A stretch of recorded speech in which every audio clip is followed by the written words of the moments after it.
राधे राधे दोस्तों, स्वागत है आपका यूनिक कहानियों में। आज की कहानी मालती जोशी जी की है, आखिरी शर्त। चलो चलते हैं कहानी की ओर। दोपहर की चिलचिलाती धूप में दीदी हाँफते हुए घर में दाखिल हुई और छूटते ही बोली, जरा जल्दी से तैयार हो जा, सर्राफे तक चलना है। इतनी भी क्या जल्दी है, जरा बैठकर अपनी सांस तो सीधी कर लो। झपताल में चल रही है, चलने दो। अब 2 महीने तक मेरे पास इस मरी सांस के नखरे उठाने का समय नहीं है। अरे, इतनी कम मोहलत दी है उन लोगों ने कि मेरा तो सोचकर ही दम निकला जा रहा है। पता नहीं कैसे क्या होगा। अब देखो ना, परसों फलदान है और अब तक दूल्हे की अंगूठी का पता नहीं है। पहलिया तो मत बुझाओ दीदी, मैंने उनकी मेल ट्रेन को बीच में ही रोककर पूछा।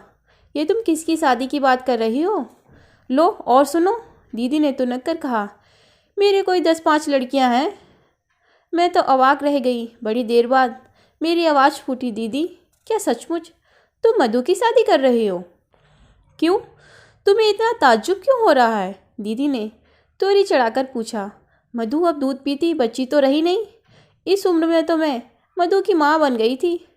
तभी तो 40 की होते होते सास बनने जा रही हो।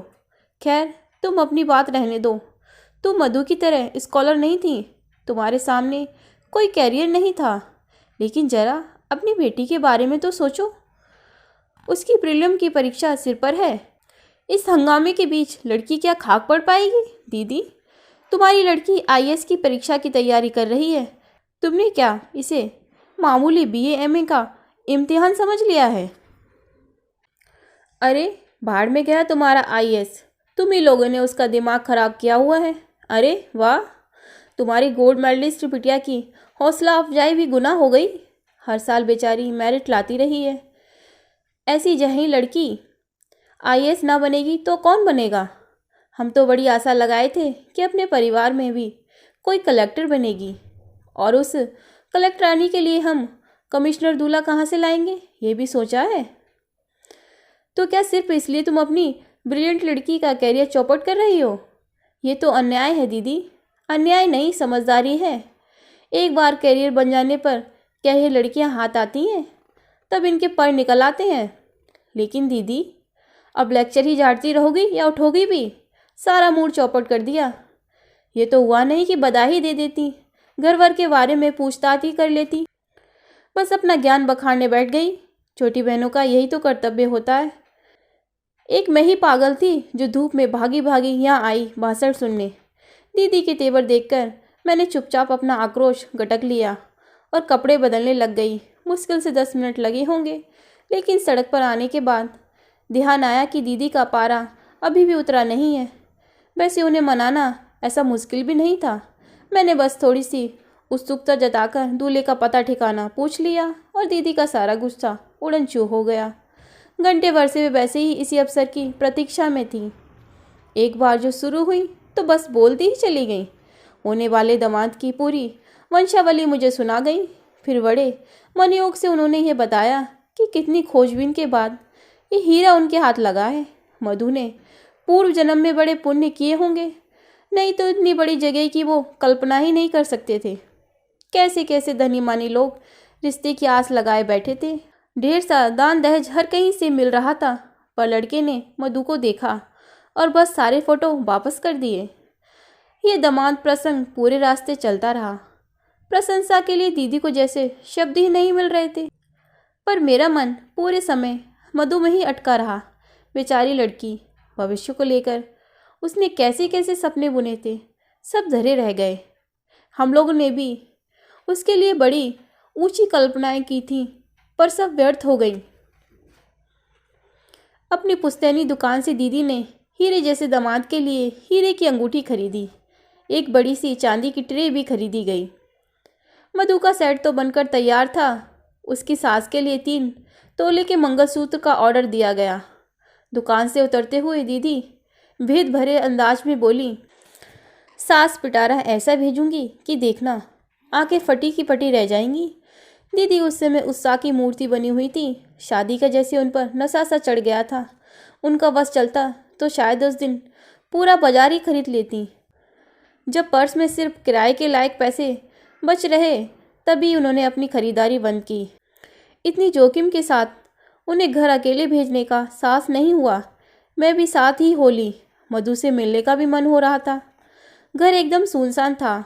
मधु के रहते घर में इतना सन्नाटा आश्चर्य था। 24 घंटे चीखता ट्रांजिस्टर और उसके सुर में सुर मिलाती मधु। ये तो दीदी के घर के स्थायी प्रतीक थे। मधु घर में नहीं, अपने कमरे में होगी, दीदी ने बताया। और फिर एकदम याचना भरे स्वर में कहने लगी, तेरे हाथ जोड़ती हूँ कुसुम, उसके पास जाकर कुछ ऐसी वैसी बात मत करना। मैं पहले ही मुंह फुलाए बैठी है, अब तुम उसके गुस्से को हवा मत देना। अपन साधारण लोग हैं बहन, बहुत ऊंचे सपने देखना हमें शोभा नहीं देता। दीदी, सपने देखने पर तो तुम प्रतिबंध नहीं लगा सकती, बाकी तुम अपने मन की ही कर रही हो। सपनों से जिंदगी नहीं चलती रे, क्या सभी सपने पूरे हो जाते हैं? अब इसी को ले लो, हर साल इतने लोग परीक्षा देते हैं, क्या सभी पास हो जाते हैं? फिर उसी आशा में उम्र बढ़ाने से क्या फ़ायदा? इतना अच्छा रिश्ता रोज़ रोज़ थोड़े ही मिलता है। दीदी की बात में कोई खास वजन नहीं था, पर उनके स्वर का गीलापन मुझे छू गया। उन्हें आश्वस्त करके ही मैंने मधु के कमरे में पाँव दिया। अपनी मेज के पास गुमसुम बैठी मधु सूनी आंखों से खिड़की के पार देख रही थी। सामने फ्रांस की राज्य क्रांति का इतिहास खुला पड़ा था। उसके पन्ने हवा में फड़फड़ा रहे थे। हेलो हन्नी, मैंने उसे बाहों में भरकर कहा। तुम तो बड़ी छुपी रुस्तम निकली, चुपके चुपके सब तय कर लिया, हमें हवा भी न लगने दी। उत्तर में मधु ने 2 बूंदे आंसू टपका दिए। बस रत पगली, ऐसे रोते हैं कहीं? मैंने उसे पुचकारते हुए कहा, पर मन जाने कैसा हो आया। दीदी, मधु तो रो रही है, मैंने दीदी के पास बैठते हुए कहा। शादी की बात सुनकर सभी लड़कियां रोती हैं। दीदी ने निर्लिप्त भाव से मुझे चाय का कप पकड़ा दिया। तुम भी रोई थी, हम भी रोए थे। तुम क्यों रोई थी, याद है दीदी? कॉलेज जाने का तुम्हारा अरमान मन में ही रह गया था। अम्मा बाबूजी ने कहा था कि तुम्हें बीए करा देंगे, तो हम लड़का कहाँ से लाएंगे। आज वही अन्याय तुम अपनी बिटिया के साथ कर रही हो। पीढ़ियाँ बदल गई हैं, पर हमारी मान्यताएं वहीं की वहीं हैं।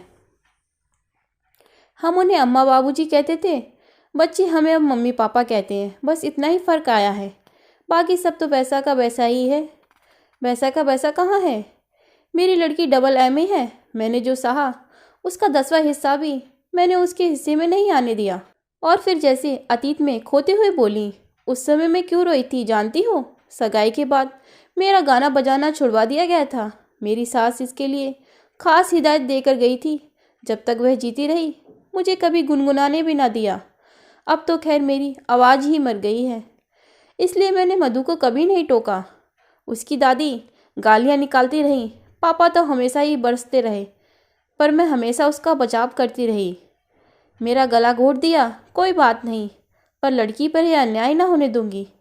मैंने तो मधु की सास से साफ साफ कह दिया है। मैं पिछली पीढ़ी की थी, इसलिए मन मारकर भी जी गई। मेरी लड़की से यह ना हो सकेगा। मैं दीदी का तमतमाया चेहरा देखती रह गई। वक्त ने उनके घाव भर दिए हैं, पर टीस अब भी बाकी थी। प्रसंग छिड़ते ही उनकी वह पीड़ा सतह पर आ गई थी।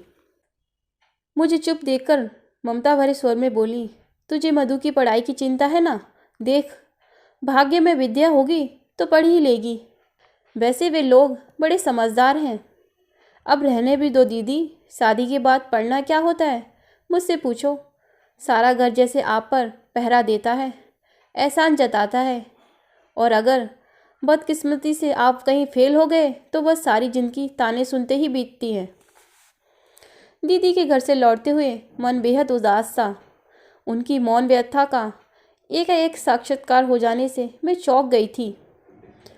अनजाने ही मेरे अपने भी कुछ घाव हरे हो गए थे, और इन सब से ऊपर था मधु का आंसू भीगा चेहरा, जो किसी तरह आंखों से हटता ही ना था।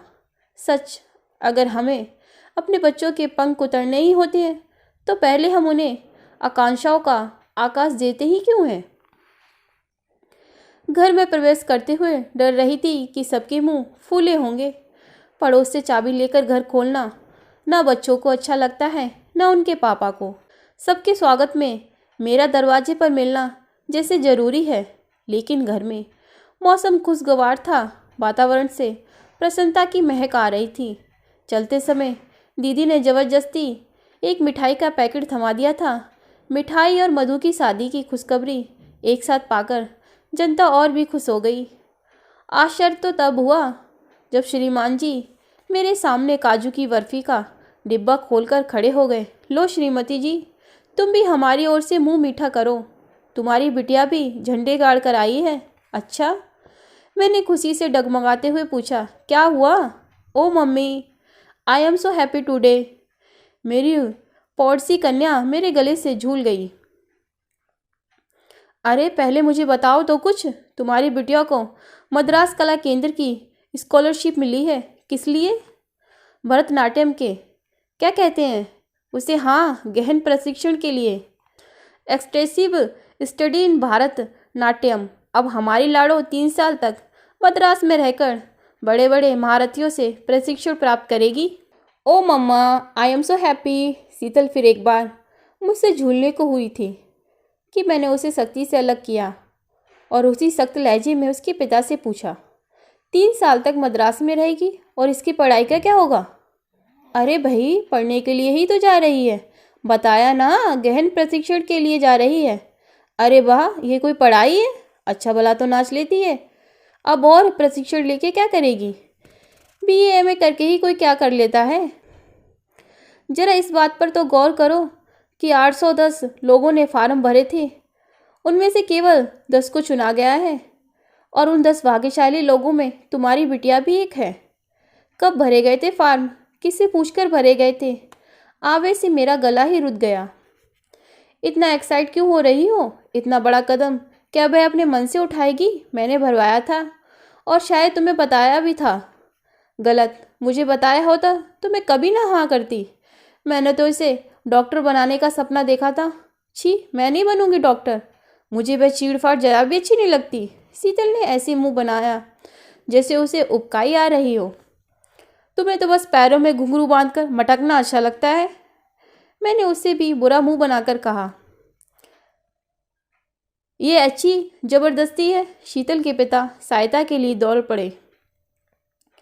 अगर उसकी दिलचस्पी मेडिकल प्रोफेशन में नहीं है तो नहीं सही, दुनिया में और भी तो विद्याएं हैं कि बस नाचना ही रह गया है। पर मम्मा, इसमें बुराई क्या है? देखो, वे गंभीर होकर बोले, बच्चों पर अपनी पसंद नापसंद लादने के दिन लद गए। अब हमें उनकी रुचि का भी ध्यान रखना चाहिए। और कैसे ध्यान रखा जाता है? मैंने चिढ़कर कहा। इसके लिए हमने ट्यूटर रखे, महंगी पोशाकें सिलवाई, रियाज के लिए टेप रिकॉर्डर खरीदा। बच्चों के शौक के लिए हम कब पीछे हटे हैं, बल्कि अपनी हैसियत से कुछ ज़्यादा ही करते आ रहे हैं। पर इसका मतलब यह थोड़े ही है कि सब कुछ छोड़कर उसी में जुट जाओ, रुपया भी फूको और साल भी बिगाड़ो। देखो, शौक अपनी जगह है, कैरियर अपनी जगह। डांस सिर्फ शीतल का शौक या हॉबी नहीं है कुसुम, वह इसे अपना कैरियर बनाना चाहती है। वाह, क्या बात है। कल को उसकी शादी भी करनी है कि नहीं? ये शादी की बात बीच में कहाँ से आ गई? क्यों, कुछ गलत कहा मैंने? कल को लड़के वाले पूछेंगे तो अपने पास कुछ जवाब तो होना चाहिए कि नहीं, कि यही कह देंगे कि साहब, लड़की पढ़ी लिखी है, बस नाचना जानती है। वे क्या कहते हैं, गहन प्रशिक्षण प्राप्त है। बहुत अच्छा लगेगा ना ये कहते हुए? कम से कम मुझे तो बुरा नहीं लगेगा। और इस बात को सुनने के बाद कितने लड़के शादी के लिए तैयार होंगे? तुम्हें संदेह क्यों हो रहा है? इसलिए कि मैं हिंदुस्तानी लड़कों की मनोवृत्तियों को आपसे ज़्यादा समझती हूँ। मैं जानती हूँ कि अपने को अति आधुनिक कहने वाले युवक भी पत्नी को स्टेज पर नाचते नहीं देख सकते। कला की प्रशंसा करना एक बात है, कलाकार से शादी करना एकदम दूसरी बात। शादी शादी शादी, शीतल एकदम चीख पड़ी। बंद करो मम्मा, बोर हो गई हूँ मैं तो। क्या लड़की की कैरियर की यही आखिरी शर्त है, शादी? ओ गॉड, हाँ, यही आखिरी और अनिवार्य शर्त है, मैंने कहा और दोनों हाथों से अपना चेहरा ढांप लिया। मेरी प्रगतिशीलता का नकाब किसी ने फाड़कर फेंक दिया और मुझे अब अपने चेहरे पर शर्म आ रही थी। दोस्तों, ये तो थी मालती जोशी जी की कहानी आखिरी शर्त। अगर आपको ये कहानी अच्छी लगी हो तो कहानी को लाइक करें और मेरे चैनल को सब्सक्राइब करें। मिलेंगे एक नई कहानी के साथ, तब तक के लिए राधे राधे।